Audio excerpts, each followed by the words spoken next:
Yeah, people often ask me why I have enemies, and I answer, why wouldn't I have enemies? I have taken on many, many industries that are inefficient.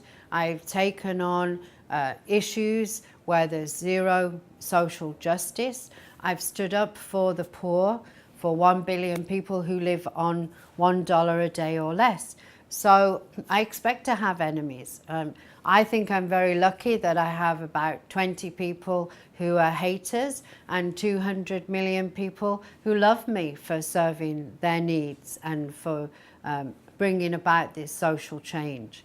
But, you know, let's be realistic. In 2013, many people are spreading hatred. Many people are fighting against things that actually make a lot of common sense. In 2012, I got a court order against Google to take down the smear links that people have put up.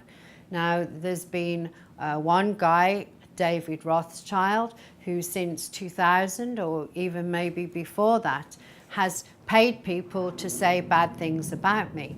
They're not factually correct. They take parts of information and then they put it together in a different way in a smear campaign. Many world leaders have had smear campaigns. Many top executives of companies have endured the same. But if you are an activist and a thought leader and a pioneer in your field, you're going to attract these kinds of people. Just goes with the territory. As they say, big people talk about changing the world and small people talk about everybody else. This is the whole fact about gossip and smears and things like that. So I don't take it personally. I knew what I was getting into. I was briefed by the Pentagon. I was trained by a guy called Larry Chase, who had the first advertising agency in New York and went through the same things. So I was prepared for the kinds of things that they would say against me. And now, in October 2012, I won a court order against Google to take down the links, which we are working on to get enforced. And I understand the motivation of the people who are smearing. They either don't want the poor to get to be empowered and to get the things that they want in life, or they're racist. One is a known member of the Ku Klux Klan. And so, you know, these are people who have a different opinion from me.